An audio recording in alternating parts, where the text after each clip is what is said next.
Stellen sich Folgens vor, neugotisches Schloss, hoch oben auf den Klippen über dem Hudson River, dessen Kalksteinschirm die Spätnachmittagsen einfangen, dessen Jepflegt Raisenflaschen sich zum Wasser hinabziehen, wo einst Dampfschiff Amerikas Glücksritter zwischen New York City und ihren Landsitzen transportierten, und in diesen Prunkvollen Sailen. Hinter den aus Europa importierten Buntglasfenstern, spuckt noch immer der Geist eines der skrupellosesten und brillantesten Roboter. Amerikas Flüstergeheimnis der Manipulation, der Gier, der Innovation der erschreckenden menschlichen Kosten des Aufbaus eines Imperiums auf Stahlschienen, das ist Lyndhurst, dies ist die Geschichte, die man ihnen in den Reichsführern nicht erzählt, die Geschichte, wie Jay Gould, der Mann, der einst als der meistcast Finanzier Amerikas galt, Zauberer der Wall Street. Der Aktienkurs mit einem Telegramm manipulieren und Konkurrenten mit einer Unterschrift vernichten konnte.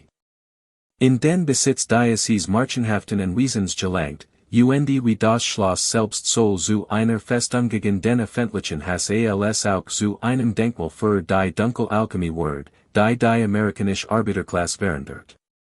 Land recht worden in einen so gewaltigen persönlichen Reichtum umgewandelt, dass jetzt Verständnis überstieg.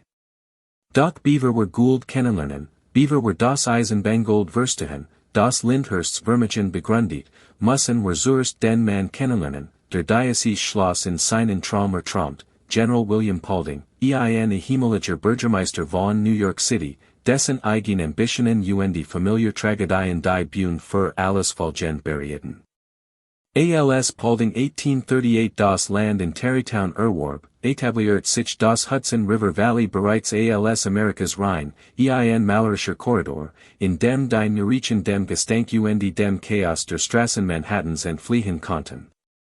Paulding, mit seinem angesehenen Militärdienst und seinen politischen Verbindungen, wünscht sich einen Landsitz, der seinen Aufstieg in der aufstrebenden amerikanischen Aristokratie verkünden sollte. Daher engagiert Alexander Jackson Davis, den bedeutendsten Architekten der neugotischen Zeit. Gemeinsam schufen sie etwas Außergewöhnliches, kein bloßes Haus, sondern steinernes Prunkstück, Schloss mit asymmetrischen Türmen, Spitzbogenfenstern, kunstvollem Maßwerk und einer romantischen Silhouette, die wie aus Walter Scotts Romanen oder den mittelalterlichen Landschaften entsprungen skieren, die damals die amerikanische Fantasie beflagelten. Davis, der in einem Stil arbeitet, den landlich Gothic nannte, entwarf Lyndhurst so, dass mit der niederlichen Umgebung harmoniert. Das Gebäude skien organische aus der Klipp zu wachsen, sein warmgrauer Kalkstein bildet einen wunderschönen Kontrast zum Fluss und Himmel dahinter, und sein Innenraum bestachen durch hohe Decken und kunstvoll Verzierungen. Stuckarbeiten, geschnitzt Holzarbeiten und Raum, die soll für groß Empfänge als auch für in Times Familienleben konzipiert sind. Doch Pauldings Traum wird durch Dieselben Kraft erschwert, die ganz Amerika umgestalteten, die unaufhaltsame Expansion der Industrie, der Aufstieg neuer Vermögen, der den alten Kaufmannsreichtum altmodisch erscheinen ließ, und die sozialen Umbruch, die mit dem rasanten wirtschaftlichen Wandel einhergingen. 1864, angesichts der finanziellen Drucks, den Wiel der alten Elite kannten, verkauft die Familie Paulding Lyndhurst und George Merritt, einen erfolgreichen Kaufmann. Dieser erweitert das Anwesen umgehend, verdoppelt die Größe des Hauses durch einen neuen Nordflügel, fügt einen massiven Turm hinzu, der zum charakteristischen Merkmal des Schlosses wird, vergrößert das Gelände, errichtet einen aufwendigen Gewachhauskomplex, entworfen von einem Mitarbeiter der renommierten Landschaftsarchitekten Frederick Law Olmsted, und verwandelt Lyndhurst im Wesentlichen von einer stattlichen Villa in Wars Herrenhaus, das dem amerikanischen Gilded Age eingemessen war. Doch selbst als Merit 100.000 von Dollar in sein gotisches Paradies investiert und mit Kunst und mobilen Ästhetik, die einem Kaufmannsfürsten würdig wären, muss auch feststellen, das Reichtum in Amerika zu einem Spiel von Groß, Geschwindigkeit und Rücksichtslosigkeit geworden war, das traditionell Gesellschaftlich kaum noch durchschauen konnten.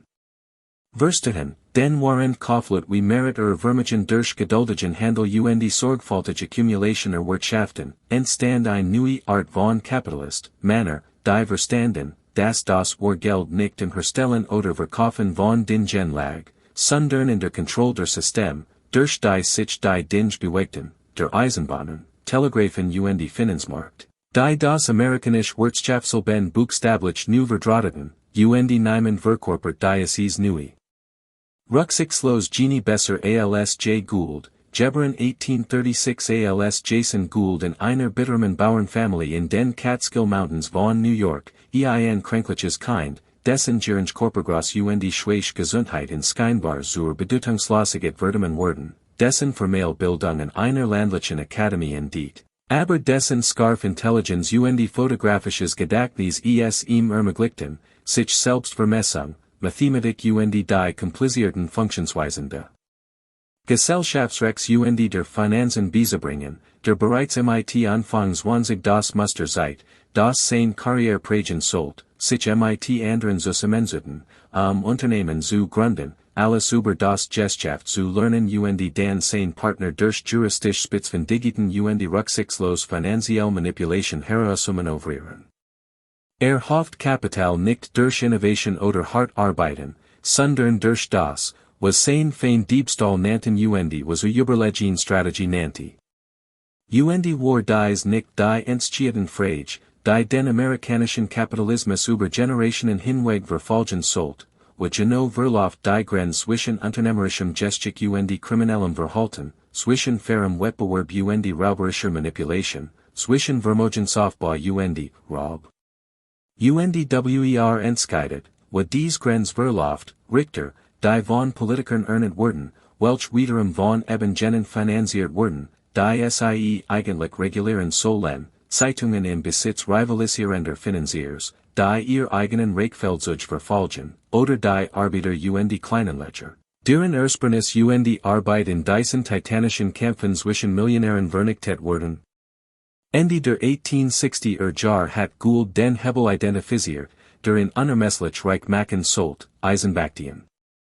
Nicht die Eisenbahnen selbst, nicht das prosaisch Gesellschaft der Güter und Personentransports, sondern die abstrakten Finanzinstrument, die Agentem repräsentierten, Action, die gekauft, verkauft, manipuliert, verwassert, konsolidiert und wie Karten in einem riskanten Spiel eingesetzt wurden konnten, in dem Gould stets zu wissen schien, was die anderen hielten.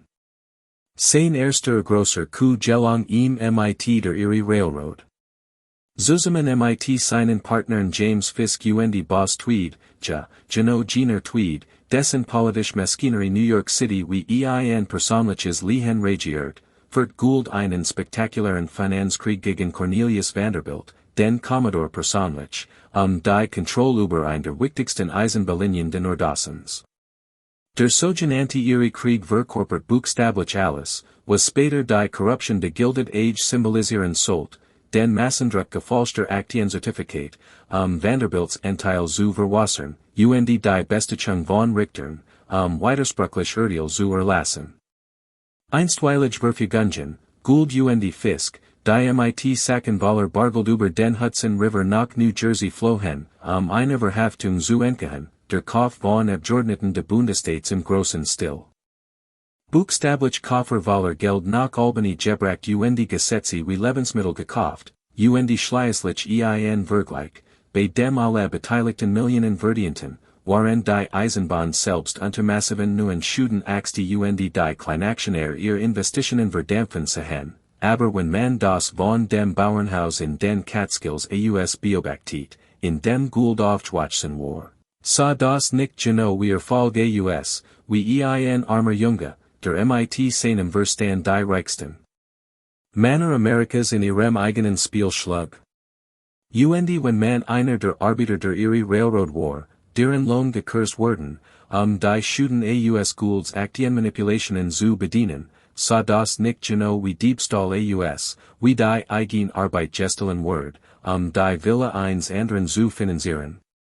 Was Gould besonders gefahrlich und gleichzeitig besonders brillant macht, war sein vollständige Integration von Information, Finanzen und Transportwesen, Verstand, das Durchgänge, der die Telegrafenleitungen kontrolliert, den Informationsfluss am Markt kontrolliert. Diesen Fluss kontrolliert, war allen anderen Städten Sekunden voraus, konnte Präsenterungen, Ernstfall, politische Entscheidungen und die Zuge der Konkurrenz vor allen anderen Erfahren und diese Informationen in sofortigen Profit verwandeln.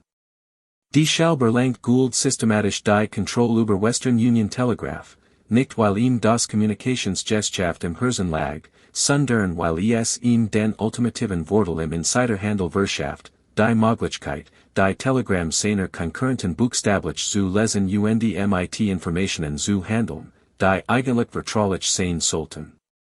Und ja, das war wahrscheinlich schon damals illegal, aber genau sollten aufhalten, wenn Basier und Walt als die Regierung engagieren, abjord nicht kaufen und die Zeitung, die inkritisiert, durch Manipulation der Action Muttergesellschaft ruinieren konnte.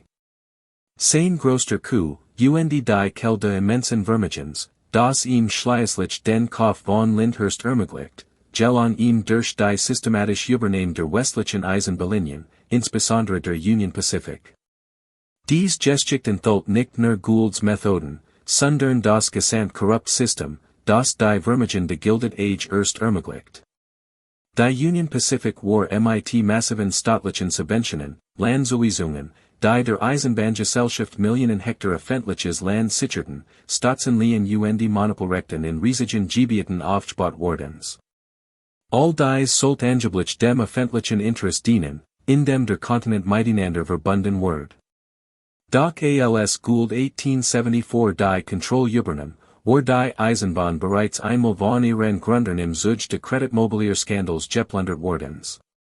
Bei diesem Skandal hatten Insider eine Baufirma gegründet, sich selbst eingestellt, die Eisenbahngesellschaft, der SIE angeblich dienten, massiv übervorteilt und die Gewinn sowie Aktionen befreundet Kongress abjord nicht verteilt, Ermittlungen zu verhindern. Anstatt dies Korruption zu reformieren, perfektioniert Gould SIE, indem seine Mehrheitsbeteiligung nutzt, neue Action auszuüben, die Anteil anderer Aktionäre verwasserten und die auszuweisenden Gewinn de Unternehmens manipulierten, die. Manipuliert den Aktienkers je nach Bedarf, Managementgebühren und die Beratungszahlungen einzustreichen, Aufträgen seine eigenen Tochtergesellschaften zu vergeben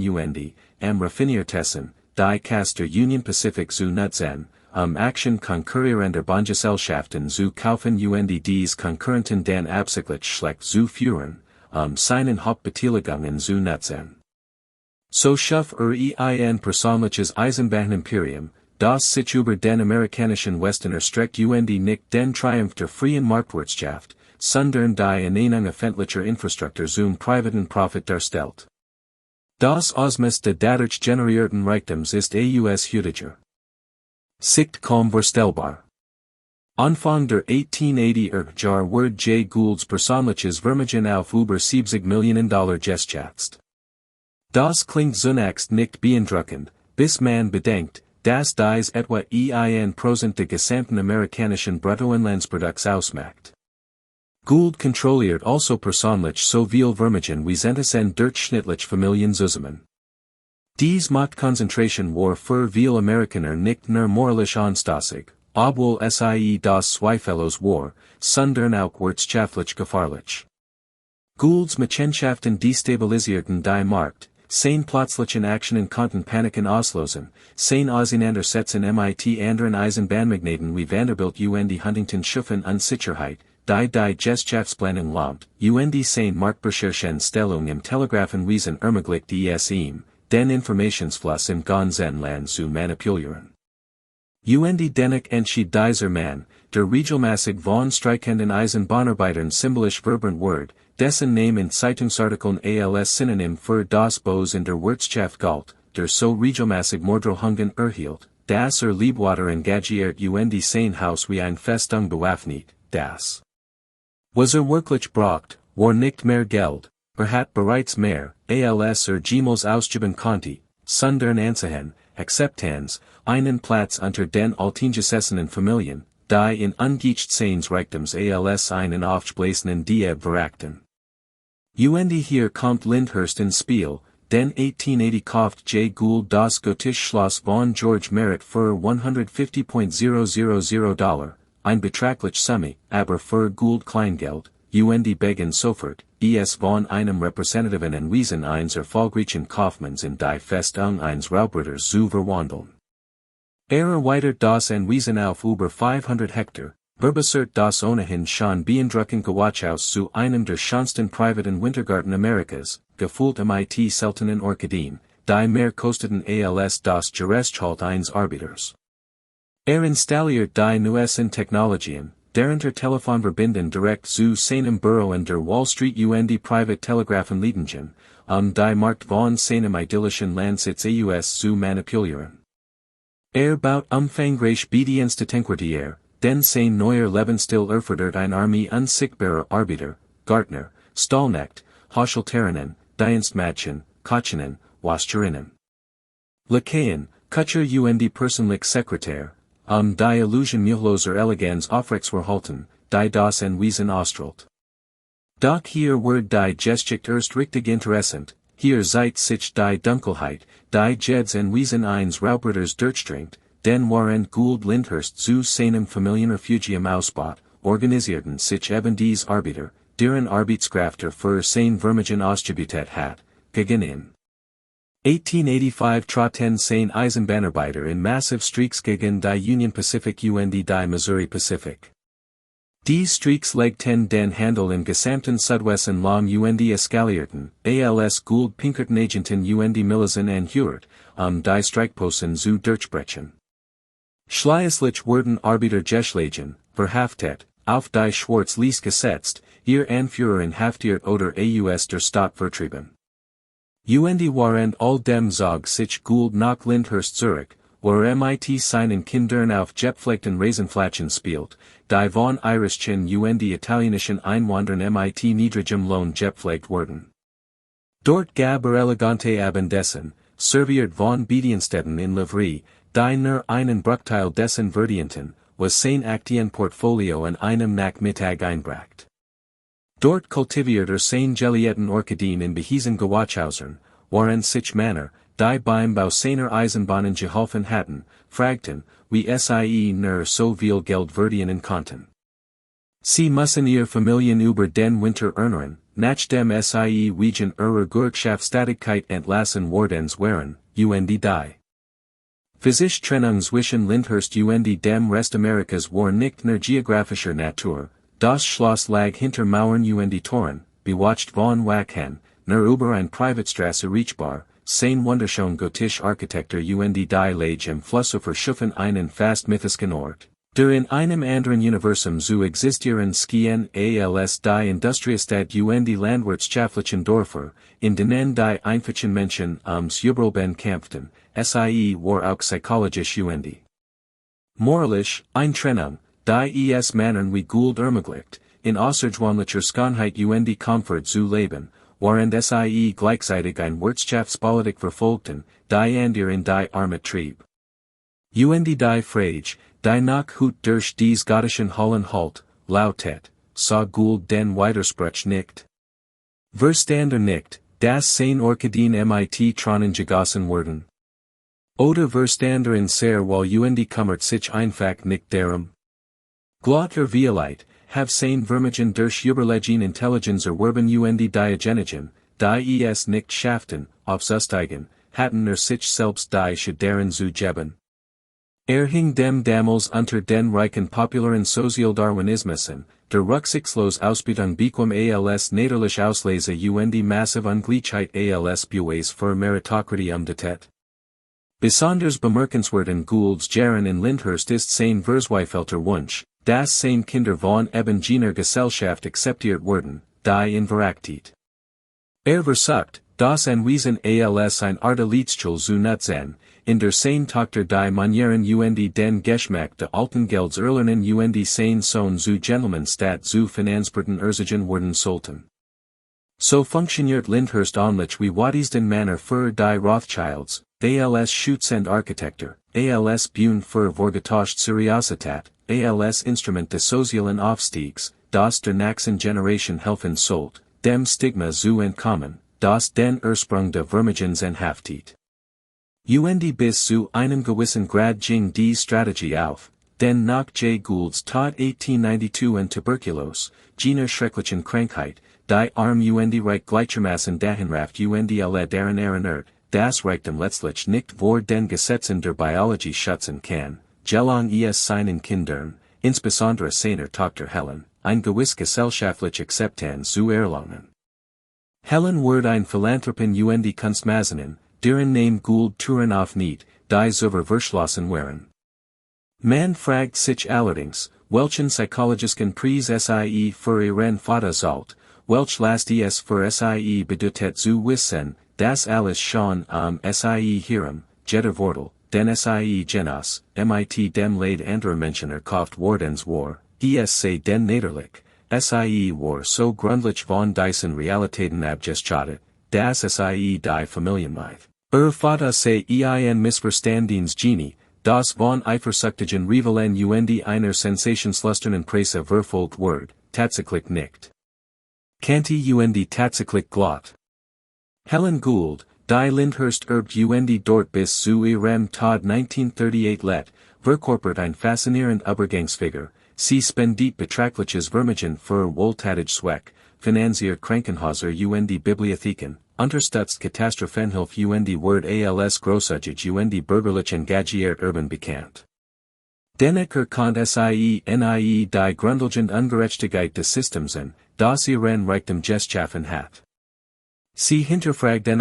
ob das Vermögen ihres Vaters ihm rechtmäßig zustand, und zog in Betracht, dass die von ihm ausgebührten Arbeiter oder die von ihm ruinierten Kleinaktionär vielleicht einen besseren Anspruch auf dies Millionen hatten als sie.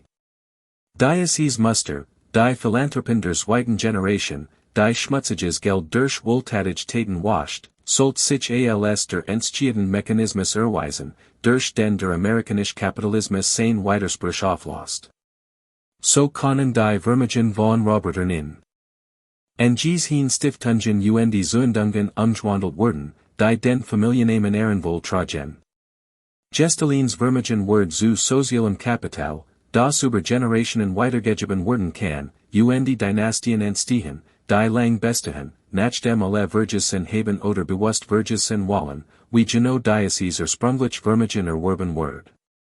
Dieser Prozess verkörpert sich buchstäblich in der Architektur und dem Gelände von Lyndhurst selbst, das Helen nach und nach von der Festung ihres Vaters in etwas Vornehmers und zugänglichers verwandelt, indem sie Gartenpartys für lokale Wohltätigkeitsorganisationen veranstaltet, bestimmten Bürgerorganisationen die Nutzung de Geländes gestatet und damit den Prozess einleitet, der schließlich zur Erhaltung der Anwesens führen sollte. Dabei bewahrt sie jedoch stets die grundlegende Trennung zwischen dem schonen Schloss und der Weltgensheit seiner Tor, hielt die Bediensteten trotz ihrer wesentlichen Rolle bei der Instandhaltung der Anwesens stets sorgsam unsichtbar und präsentiert immer ein kuratiert Version der Geschichte, die ästhetische Errungenschaften betont und moralische Komplexität herunterspielt. Das Anwesen ging in Helens Schwester Anna, Herzogin von Talleyrand Perigord, über, den Helens Schwester hat sich durch buchstäblich einen französischen Titel erkauft, das ultimative Symbol für amerikanisches Geld, das nach europäischer aristokratischer Legitimität strebt. Anna behielt Lyndhurst bis zu ihrem Tod 1961, danach wurde das Anwesen dem National Trust for Historic Preservation vermacht. Dieser Übergang vom privaten Palast zum öffentlichen Denkmal hat der Moment sein müssen, in dem die eigentliche Aufarbeitung stattfinden, die ganz Geschichte hat erzählt werden müssen. Doch das Geschehen natürlich nicht, zumindest nicht anfangs. Der Trust konzentriert sich auf die Erhaltung, auf den Erhalt der architektonischen Integrität und der historischen Charakters des Anwesens, darauf, Lyndhurst als Meisterwerk der Neugotik und als Fenster in die Eleganz der Gilded Age zu präsentieren. Dies Ausrichtung war nicht völlig falsch, wird aber dazu, das Ungleichheit ästhetisiert, systematisch Ausbeutung zu einer Frage Geschmackvoller Richtung erklärt und besitzern erlaubt wird, die Handwerkskunst und Schönheit zu bewundern, waren Diebstahl und Leid, die all dies ermöglichten, ignoriert wurden. Und so blieb es jahrzehntelang. Lyndhurst Word als Marchenschloss, romantischer Rucksacksorg, Zugnis amerikanische Errungenschaften und guten Geschmacksprozentiert, wobei Jay Goulds tatsächlich Gesellschaftspraktiken auf Erwähnungen beschränkt wurden, die in meist als umstrittenen Finanzier, oder skrupellosen Konkurrenten, darstellten, Formulierungen, die es irgendwie schafften, Fehlverhalten ins Wirken. Aber jegliches moralisches Gewicht zu nehmen und die Massenausbildung eher wie ein persönlich Merit. Als wie Verbrechen klingen zu lassen. Doch in den letzten Jahrzehnten hat sich etwas verändert, insbesondere als Historiker begannen, die menschlichen Kosten der Gilded Age ernsthaft zu untersuchen. Arbeits und Wirtschaftshistoriker dokumentierten systematisch, wie Vermögen wie das von Gould entstanden, wie viel Menschen darunter litten und wie die damals geschaffenen Ungleichheitsstrukturen in abgewandelter Form bis heute fortbestehen. Dies Verschung floss allmählich in Lyndhursts Interpretation ein. Neue Ausstellungen belugten nicht nur das Leben der Familie Gould, sondern auch das der Bediensteten, die dieses Leben erst ermöglichten. Fotografien und Dokumenten enthalten die Star-Hierarchie im Dienstbotenbereich, die langen Arbeitszeiten und die niedrigen Lohn, die klare Trennung zwischen den kunstvoll gestalteten Familienrahmen und den Binkten, kargen Unterkünften der Bediensteten. In jüngster Zeit wird versucht, Jay Gould selbst nicht als Karikatur, Wedger als brillanten Selfmade-Man der libertären Mythologie nach als eindimensionalen Boswick der Arbeitergeschichte, zu erfassen, sondern als komplexen, zutiefst fehlerhaften Menschen, dessen außergewöhnliche Intelligenz und strategisches Genie auf ein System gerichtet waren, das Manipulation belohnt und Ethik bestraft. Trotz seines Reichtums lebt in ständiger Angst. Liebt seine Kinder aufrichtig und skenkt ein hingebungsvoller Familienvater Güsen zu sein, selbst als durch seine Gesellschaftspraktiken an der Familien zerstört. Schuf Schönheit in Lyndhurst, waren seine unternehmerischen Entscheidungen anderswo elend versagten. Die Frage, die das Anwesen nun aufwirft, vielleicht eindringlicher als Jeds Lehrbuch, lautet, wie können wir dies Widerspruch gleichzeitig in uns tragen? Wie können wir ästhetisch und architektonisch Leistungen würdigen und gleichzeitig die Mittelware teilen, den SIE finanziert werden? Wie können wir verstehen, dass schon Dinge einen hässlichen Ursprung haben können, ohne die Schönheit zu verwerfen oder die Hässlichkeit zu entschuldigen? Und was bedeutet es, dass wir diesen Ort bewahrt haben, dass wir dieses Gelände pflegen und dies Gebäude erhalten, dass wir Menschen erlauben, SIE zu besuchen und zu bewundern, ist dies eine Form der Aufklärung und Auseinandersetzung, oder ist es letztendlich eine Verherrlichung, ein vorgesetzte Aufwertung der Kultur der Roboter, bekleidet im Gewand der Denkmalpflicht?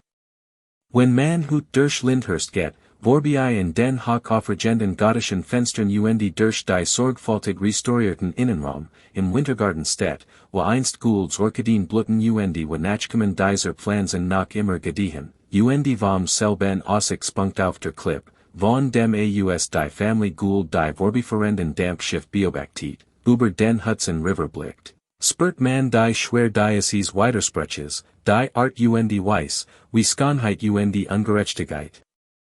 So eng miteinander verwoben sind, dass sie untrennbar werden. Und vielleicht ist dies die Wahrlehre von Orten wie Lyndhurst, die Wahrheit, die sie uns lehren können, wenn wir bereit sind zu lernen, dass es keine klare Trennung zwischen Eleganz und Ausbildung gibt, dass dieselbe Gesellschaft, die gotische Schlosser und selten Orchideen hervorbringt, auch Sweatshops und Massacren Streikhänden produziert, dass dies kein getrennten Phänomen sind, sondern verschiedene Gesichter desselben Systems, und das geht ehrlich Auseinandersetzung mit der amerikanischen Geschichte all dies Komplexität ausschalten muss, ohne zurückzuschrecken, ohne sich entweder in ein rein Veritelung zu flüchten, die alles mit dem Gilded Age verbunden eblend, oder in ein nostalgische Verklärung, die Vergangenheit ignoriert. Die menschlichen Kosten sind enorm, denn die eigentliche Gefahr besteht nicht darin, dass wir Jay Gould vergessene, die Geschichte hat ihn bereits halb vergessen, sein Name ist nicht mehr so berüchtigt wie einst, sondern darin, dass wir das System vergessen, das in erst möglich gemacht hat, die spezifischen Rechtsstrukturen, die Versammlungsder Regulierungsbehörden und die politische Korruption, die es einem Mann erlaubten, solch Unverhältnismäßigen Reichtum und Macht anzuhäufen, die Art. Und Weiss, wie vermittlich frei Markt von Anfang an manipuliert wurden, wie öffentliche Ressourcen privatisiert wurden, wie die Arbeiterbewegungen unterdrückt und der Wettbewerb nicht durch Überlegung Leistung, sondern durch Manipulation und Gewalt zerschlagen wird. Und wenn wir diese Einzelheiten vergessen, wenn wir sie zu einem vagen Gefühl verschwimmen lassen, die Vergangenheit sei anders gewesen oder alles sind damals korrupt gewesen, so dass wir nicht wirklich erteilen konnten, dann verlieren wir die Fähigkeit, dieselben Muster in unserer Zeit zu erkennen, dieselbe Konzentration von Reichtum und Macht, dieselbe Vereinigung von Regulierungssystemen, dieselbe Umwandlung öffentlicher Ressourcen in Privatvermögen, dieselbe Rhetorik über Markteffizienz und Leistungsprinzip, die Ergebnisrechtfertigkeit, die Verdächtig nach Diebstahl aussehen. Die Geschichte von Lyndhurst handelt letztlich nicht von einem Schloss oder einer Familie, sie handelt von der Architektur der Ungleichheit selbst, davon, wie Macht sich Denkmäler errichtet, wie Reichtum Distanz und die Trennung schafft, wie Schönheit soll als Belohnung für die Mächtigen als auch als Ablenkung für alle anderen missbraucht werden kann, und vielleicht am wichtigsten. Vom langen Prozess der historischen Aufarbeitung, von den Jahrzehnten oder Jahrhunderten, die Gesellschaften brauchen, sich dem zu stellen, was im Namen des Fortschritts, der freien Marktwirtschaft oder der wirtschaftlichen Entwicklung getten wird, von der Feier zur Komplexität und schließlich zu einer ehrlichen Bewertung zu gelangen. Und selbst heute, obwohl kritische Interpretationen verfügbar sind, bleibt Lyndhurst ein umstrittener Ort, an dem verschiedene Erzählungen miteinander konkurrieren, ist es in erster Linie ein Meisterwerk der Neugotik, das aufgrund seiner ästhetischen Bedeutung erhalten werden muss. Ist es ein Denkmal des Exzesses der Gilded Age, das als Warnung studiert werden sollte? Ist es ein Stück Arbeitergeschichte, das uns etwas über Klasse und Ungleichheit lehren kann? Ist es ein Familienhaus mit seinen eigenen, intimen Geschichten von Liebe und Verlust, die wirtschaftlichen Umstand seiner Enstung übersteigen? Die Antwort ist, frustrierend und wahrhaftig, das es. All dies Dinge gleichzeitig, das sich jeder Ort mit so viel Geschichte und Komplexität einer einfachen Kategorisierung entzieht, was in genau wertvoll macht, genau deshalb sollten wir in bewahren, erforschen und über seine Bedeutung diskutieren, denn in diesen Diskussionen diskutieren wir eigentlich über uns selbst, über unser Wort, darüber, was wir über die Strukturen von Reichtum und Macht in unserer eigenen Gesellschaft wirken bereit sind. Man denke nur an die unsichtbaren Hand, die Lyndhurst in seiner Blutheit am Laufen hielten, die Dutzenden von Bediensteten, deren Arbeit die Illusion erweckt, Schönheit und Eleganz sind selbstverständlich, Häuser wurden sich von selbst reinigen, Mahlzeiten schienen stets fertig zubereitet, Garten bewahrten ihre Perfektion Mahilos, Pferd standen immer bereit, Kuchen poliert und jedes Detail war Makellos. Aus erhaltenen Aufzeichnungen und Fotografien wissen wir, dass dies ein riesiges Personalerfordert, das außerordentlich lang für einen Lohnarbeit, der kaum zum Jubelben reicht. Das Leben als Bediensteter in einem Anwesen wie Lyndhurst bedeutet, im grandstandig Aufberuf zu sein, in bestimmten Verhältnissen auf dem Dachboden oder über dem Kuchenhaus zu leben, fast kein Privatsphäre oder Freizeit zu haben, wegen kleinerer Vergehen oder weil man der Familie in irgendeiner Weise missfiel, entlassen zu werden. Gleichzeitig erletten sie aber auch kein Art nahe zum Reichtum, die den meisten Amerikanern fremd war, sie sehen aus erster Hand, wie die an ihr Haflet, servierten Mahlzeiten, die sie sich selbst nie leisten konnten, und berührten Gegenstand, die mehr wert waren, als sie in einem ganzen Leben verdienen würden. Und was bewirkt dies nahe psychologisch bei ihnen, inspiriert sie zu harterer Arbeit, im Glauben an, Obi auch SIEES irgendweise solchen hohen Schaffen konnten, oder OBESSIE verbittert den Kontrast zwischen ihrer Arbeit der Freizeit der Familie unerträglich deutlich macht, oder OBSIEES einfach als die natürliche Ordnung der Dinge akzeptierten. Als die Art Weiss, wie die Gesellschaft schon immer organisiert war, manch zum dienen ander zum bedient worden gebern.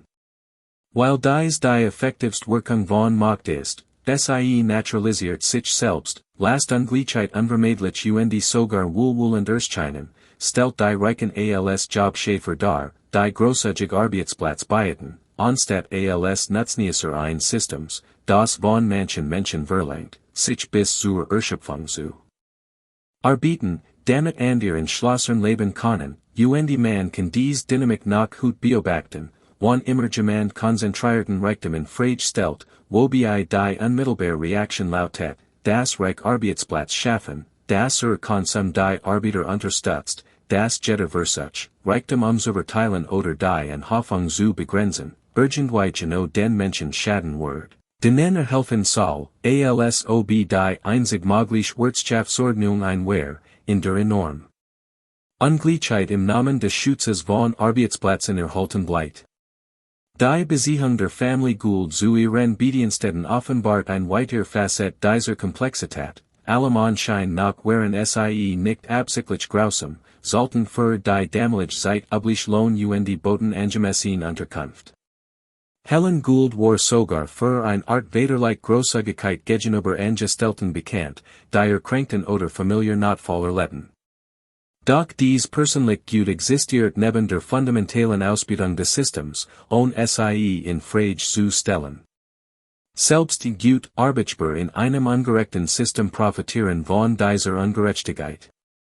Die eigenen Bediensteten anständig zu behandeln gleichzeitig Gesetze zu unterstützen, die Gewerkschaften unterdrückten die Lohn in der gesamten Wirtschaft niedrig hielten, ist eine Art Verdrängung, die es einem ermöglicht, sich tugendhaft zu fühlen, während man gleichzeitig Schaden anrichtet. Auch dieses Muster besteht bis heute fort, die Führungskraft, die ihr persönliche Assistentin behandelt gleichzeitig gegen Mindestlohnerhöhungen lobbyiert, der Unternehmer, der stolz auf sein Unternehmenskultur ist gleichzeitig gegen Arbeitsgesetz kämpft, der Investor, der Obdachlosenheim finanziert gleichzeitig mit Objekten spekuliert, die Wohnkosten in die Höhe treiben. Dies Zeitgenössischen vermen derselben Diskrepanz zwischen individueller Gut systemischer Grausamkeit prägten das Bild der Familie Gould.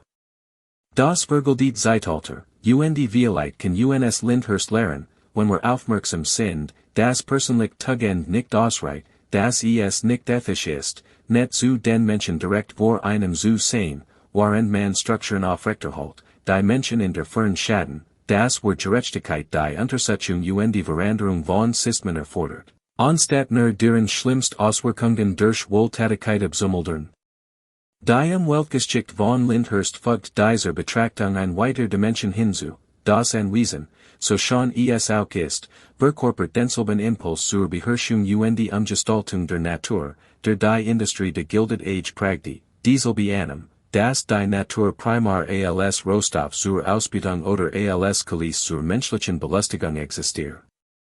Die Gestaltung der Landschaft von Lyndhurst erfordert massive Erdbewegungen, die Einfuhr nicht heimischer Arten, die Umleitung von Wasserlaufen, den Bau aufwendiger Entwässerungssystem, im Wesentlichen die Transformation der einheimischen Ökosystems der Hudson Valley in etwas, das dem von europäischen Landschaftstraditionen geprägten Geschmack der Reichen entsprach. Obwohl das Ergebnis nach herkömmlichen Maßstäben zweifellos schon ist, stellt sich die Frage, was ging bei dieser Transformation verloren? Welche einheimischen Arten wurden verdrängt? Welche ökologischen Beziehungen wurden gestört? Was sagt dies Umgestaltung der Landschaft über dieselbe Mentalität aus, die kontinentübergreifend Eisenbahnlinien ohne Rücksicht auf die indigenen Völker Ökosystem entlang ihrer Strecke baut, die Wälder abholzt, Berge im Tagebau zerstört Fluss im Namen von Fortschritt Profit verschmutzt. Das Gelände von Lyndhurst ist harmloser als Tagebau, aber repräsentiert es nicht dieselbe grundlegende Annahme, das die Welt für den menschlichen Gebrauch existiert, insbesondere für den Gebrauch wohlhabender Menschen, das ihr Umgestaltung nach ästhetischen Vorlieben nicht nur acceptable, sondern bewundernswert ist, Beweis für raffinierten Geschmack kulturell Raffinesse. Der Kontrast zwischen Lyndhursts sorgsam gepflegter Schönheit der Umwälzerstörung, die Goulds Eisenbahnen-Ermöglichten, das Abschlachten von Buffeln, die Zerstörung von Prärieökosysmen, die Verschmutzung von Gewässern, die Vergiftung von arbiträren Anwohnern in der Nähe von Bahnhöfen Industrienlagen, ist eklatant lehrreich. Seit, wie Reichtum es ermöglicht, sich Schönheit zu umgeben gleichzeitig die Hässlichkeit, die selbst hervorbringt, auszublenden, in einem gottischen Paradies zu leben, worin die Welt, von der man profitiert hat, brennt. Auch dies wirkt schmerzlich aktuell, die Fähigkeit der Reichen, sich vor Klimawandel Umwälzerstörung abzuschotten, Anlagen und Orten zu errichten, die auch dann noch angenehm sind, wenn andere Regionen unbewohnbar werden, sauber Luft, sauberes Wasser sauber Lebensmittel zu kaufen, während andere unter den Folgen der Wirtschaftssystems leiden, das solch konzentrierten Reichtum geschaffen hat. Wenn Lyndhurst wie Merken anmutet, sollte man bedenken, dass viel Merken in Wirklichkeit recht duster sind, das Schlosser in Geschichten oft ebenso sehr schurken wie Helden gehören, das Mauern, Graben Termwürdigungseinlagen sind, die von Menschen errichtet wurden, die haben sie Grund, Diogenigen zu fürchten, denen sie Unrecht gegen haben. Ist der gotisch still selbst seinem Mittelaltercharakter, seinen dramatischen Schatten seiner romantischen Düsternis die. Perfekt Ästhetik für dies Art von schulblutenem Reichtum, dies auf Blatt Schönheit. Zu Beginn de 20. Jahrhunderts, als die Gould-Tochter Lyndhurst nach als privaten Rückzugsort nutzten, während sich die Welt, die ihrem Vater zu Reichtum verholfen hat, so grundlegend, dass solch unverhohlen Ausbeutung immer schwerer aufrechtzuerhalten war. Die progressive Ära bracht neue Gesetze, Kartellverfahren, Arbeitsgesetz, die Kinderarbeit einschränkten die grundlegenden Sicherheitsstandards einführten, sowie Einkommenssteuern, die zumindest nominell einen Teil der Vermögens umverteilten. Obwohl dies Reformen oft nur begrenzt uneinheitlich durchgesetzt mitunter sogar wieder rückgängig gemacht wurden, spiegelten sie doch die gesellschaftliche Kenntnis weiter, dass das Gilded Age zu weit gegangen war, dass der unregulierte Kapitalismus zu viel Leid zu viel Instabilität verursacht hat dass sich etwas ändern muss, wenn das System überall sollt. Es ist wichtig zu betonen, dass dies Reformen nicht primär dem guten Willen der Reichen entsprangen, sondern jahrzehntelangen Arbeiterbewegungen, Streiks boykotten, investigativen Journalisten, die Zustand in Fabriken mit Skazonen dokumentierten, progressiven Politikern, die sich der Macht der Konzern entgegenstellten, dem ständigen Druck der Menschen, die sich weigerten, ihr Armut als unvermeidlich hinzunehmen. Oder ihr Ausbildung wurde gerechtfertigt, doch blieben selbst diesen Reformen die grundlegenden Strukturen konzentrierten Reichtums Macht intakt. Familien wie die Goulds behielten Vermögen, Güter wie Lyndhurst wurden weiterhin großen Belegschaften von Niedriglohnarbeitern betrieben, die grundlegende Situation, in der einige Menschen in Schlossern lebten, während andere die mitkämpften, ändert sich wirklich. Sie wurden nur in den Rändern etwas weniger brutal, etwas starker reguliert, gerade genig Suggestenissen, eine Revolution zu verhindern gleichzeitig Privilegien zu bewahren. Dies Muster wiederholt sich in der amerikanischen Geschichte, Crescendement, in denen die Ungleichheit so extrem wird, dass sie die Sozialstabilität bedroht, gefolgt von Reformen, die gerade so weit gehen, den Druck zu mindern, gefolgt von Jahrzehnten der allmählichen Abbas dieser Reformen, die Reichen ihre Ressourcen nutzen, Gesetze Verordnungen zu ihren Gunsten. Gestalten, bis wir schließlich wieder Ungleichheitsniveau erreichen, das dem de Gilded Age näherkommt, den bekannten Rechtfertigungen von Innovation, Schaffung von Arbeitsplätzen Markteffizienz, als hatten wir dieses Experiment nicht schon einmal durchgeführt sein gesehen, als stund Lyndhurst selbst nicht als Beweis dafür.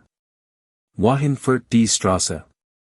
Die Erhaltung von Lyndhurst durch den National Trust berg Chancen und Gefahren zugleich. Die Chance besteht darin, das Anwesen als Bildungsstadt zu nutzen, als Ort, an dem die ganz Komplexität der amerikanischen Wirtschaftsgeschichte erforscht werden kann. Besucher können hier nicht nur etwas über gotische Architektur und die Ästhetik der Gilded Age lernen, sondern auch über Arbeit und Kapital, darüber, wie vermögen geschaffen wird und was es kostet, über die spezifischen Mechanismen der Ausbeutung und die spezifischen Formen der Widerstands, über Kontinuität und Wandel zwischen Vergangenheit und Gegenwart, darüber, wie wir an den Punkt gelangt sind, an dem wir heute stehen, und welch anderen Entscheidungen zu anderen Ergebnissen geführt hatten. Die Gefahr besteht jedoch darin, dass aus Erhaltung eine Verherrlichung wird, dass der Status als National Trust Lyndhurst zu offizieller Geschichte werden lässt, zu etwas, das wir ehren sollen, anstatt kritisch daraus zu lernen. Die Betonung der Erhaltung der physischen Schönheit und der historischen Charakters der Anwesen Druck jeden Versuch, sich mit seiner moralischen Komplexität auseinanderzusetzen. Es wird zu einem weiteren Ort der Kulturtourismus, der die Vergangenheit als Unterhaltung behandelt, anstatt sie als etwas zu begreifen, das unsere Gegenwart noch immer prägt. Besucher verlassen das Anwesen mit Instagram-Fotos eines schönen Schlosses anstatt mit unbequemen Fragen über die Strukturen ihrer eigenen Gesellschaft. Dies Gefahr zu vermeiden, bedarf es ständiger bewusster Anstrengung.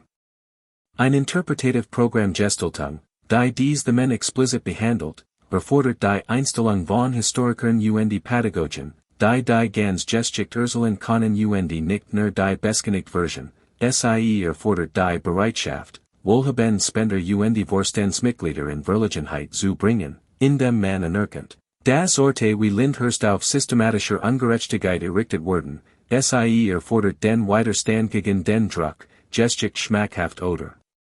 inspirieren zu machen, wenn sie manchmal beunruhigend und warnend sein sollt. Jay Gould starb 1892, nur 12 Jahre nach dem Kauf von Lyndhurst. Es reicht, das Anwesen zu gestalten, aber nicht, die gesellschaftliche Anerkennung zu erlangen, nach der sich sehnt. Ironischerweise waren seine Bemühungen, sich durch ein gotisches Schloss anzuhängen zu erkaufen, while ohnehin gescheitert, unabhängig von seiner Lebenserwartung. Denn die alteingesessenen Familien, die zu beeindrucken sucht, bekannten richtigerweise, dass ein existenziell Bedrohung für ihr Welt darstellt. Seine Methoden der Vermögenshoffnung, schneller, rücksichtsloser, rein finanzieller als die Kaufmanns, und industriereich für Generationen, leiteten eine neue Phase des Kapitalismus in der Beziehungen und Traditionen weniger sollten als die Fähigkeit, Abstraktinstrument wie Action und Anleihen zu manipulieren. Geld vermehrt sich in bespieloser Geschwindigkeit und Großordnung, alte Gewissheiten über Eigentum und Wert lassen sich in etwas fließenders und gefahrlichers auf. Sie hatten recht, sich zu fürchten, auch wenn sie sich irrten, wenn sie glaubten, sich diesen Kraften entziehen zu können. Denn innerhalb einer Generation wurden ihr Kinder in Familien von Wirtschaftsmagnaten einheiraten, und ihr Besitztümer wurden durch Investitionen in dieselben Konzerne erhalten bleiben, in die sie einst investiert hatten. Veritat, wird eigens Vermögen genau mit den Finanzismen verstrickt worden, die Gould einst mitentwickelt hat. Dies beweist, dass man sich kein Blasé der Reputation bewahren kann, wenn sich die Gesamtwirtschaft einen Hirn wandelt, das letztendlich jeder in das Herrschensystem hineingezogen wird, ob will oder nicht. Und Vielheit ist dies die wichtigste Lehre von Lyndhurst, nicht, dass Jay Gould sich akzeptanz kaufen konnte, sondern dass die Unterscheidung, die zwischen altem und neuem Geld, zwischen respektablem und enrichigem Reichtum zu überbrücken sucht, immer etwas willkürlich war, dass alle großen Vermögen einen verdächtigen Ursprung haben, dass der einzige Unterschied darin besteht, wie viel Generationen seit dem ursprünglichen Diebstahl oder der Ausbeutung vergangen sind, wie viel seit Wohltätigkeit und kulturelle Forderung zur Verfügung standen, den Ruf zu waschen, wie effektiv ist der Family Gelungen ist, ein Geschichte über sich selbst zu erzählen, die Visionen und Leistungen betont und Gewalt und Ausbildung verharmlost. Wenn wir dies akzeptieren, wenn wir aufhören, das Gilded Age als Ausnahmeerscheinung zu betrachten und es als besonders schonungsloses Beispiel dafür erkennen, wie der Kapitalismus tatsächlich funktioniert, dann wird Lyndhurst nicht zu einem einzigartigen Denkmal außergewöhnlicher Wirksamkeit, sondern zu einem ein repräsentatives Beispiel, ein Ort, der uns den allgemeinen Fall und nicht den Sonderfall lehrt, ein Linz, durch die wir uns ihre eigenen wirtschaftlichen Strukturen untersuchen und uns fragen können, ob sie sich wirklich so sehr von Jay Goulds Praktiken unterscheiden, ob der Abstand zwischen seinen Manipulationen im Eisenbahnsektor und den heutigen Private Equity Firmen, die Unternehmen kaufen, mit Schulden belassen, Managementgebühren kassieren und dem Untergang überlassen, so groß ist, wie wir glauben möchten. Ob die Grenze zwischen seiner Aktienmanipulation und dem heutigen Hochfrequenzhandel, der Mikrosekunden Vorteil ausnutzt, so klar ist, wie wir vorgeben. Ob seine Nutzung politischer Verbindungen zur Gestaltung günstiger Gesetze sich wirklich so sehr von den heutigen Lobby, und Wahlkampffinanzierungssystemen unterscheidet, ob seine Streikbrechereinsatze der Pinkerton sich so sehr von den heutigen gewerkschaftsfeindlichen Kampagnen unterscheiden, und wenn die Antwort auf dies Fragen unbequem ist, nun, genau deshalb brauchen wir Orte wie Lyndhurst, genau deshalb müssen wir die ganz, kompliziert, moralisch verwickelt Geschichte erzählen und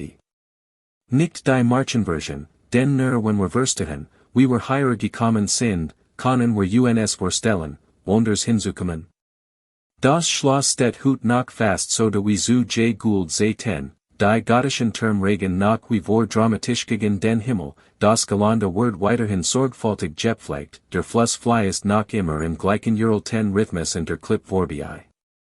Seine Beständigkeit hat etwas fast Trotziges in sich, die Art, wie die Steinmauern den Mann, der kauft, aber dort haben, seine Tochter aber dort haben, den spezifischen wirtschaftlichen Moment aber dort haben, der seinen Reichtum ermöglicht, bis in ein Ära überlet haben, in der Eisenbahnbaron von Tech-Milliardären abgelost wurden, die grundlegende Dynamik von Reichtum und Macht aber seltsam vertraut geblieben ist.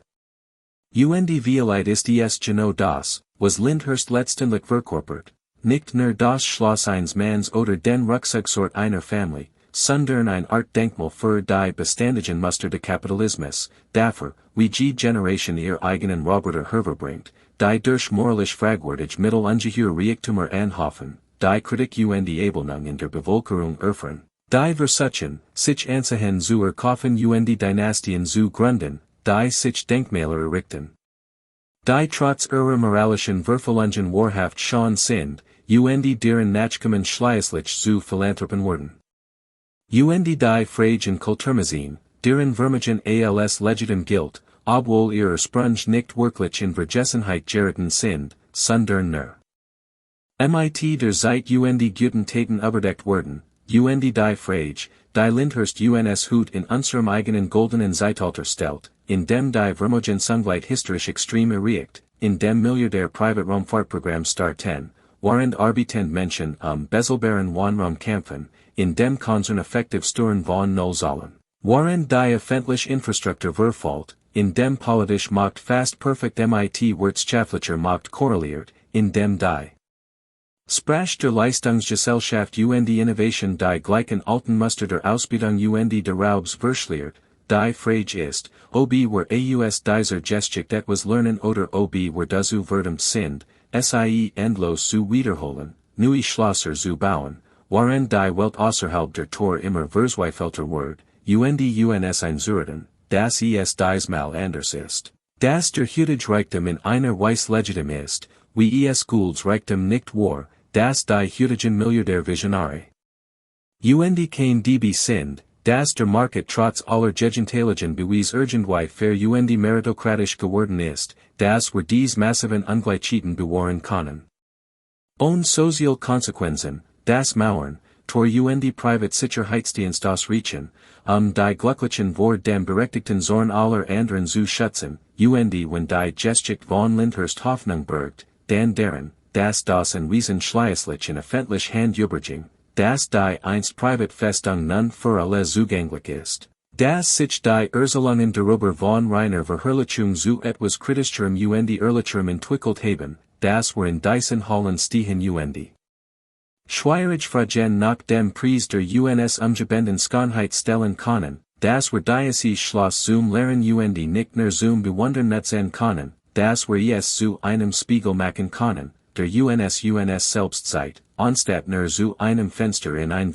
Vergangenheit, denn Geschichte handelt eigentlich gar nicht von der Vergangenheit, sie handelt von der Gegenwart. Davon zu verstehen, wie wir dorthin gekommen sind, wo wir sind, davon, die Strukturen zu erkennen, die unser Leben prägen, davon zu erkennen, dass das, was sich natürlich unvermeidlich anfühlt, tatsächlich bedingt konstruiert ist, dass damals an der Entscheidungen möglich waren